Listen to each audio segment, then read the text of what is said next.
6 باتوں کی حضور نے وصیت کی تھی۔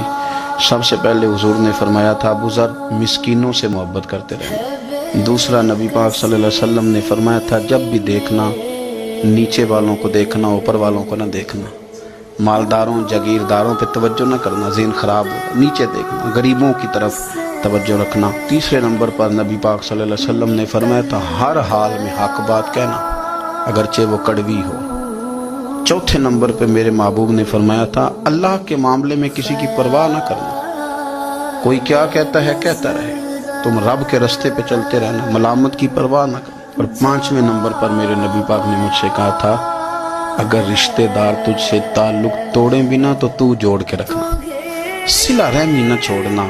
اور 6 نمبر پر حضور نے فرمایا تھا اللہ کے عرش کے خزانوں میں سے خزانہ ہے لا حول ولا قوت الا باللہ العلی العظیم۔ حضور نے فرمایا اسے پڑھتے رہنا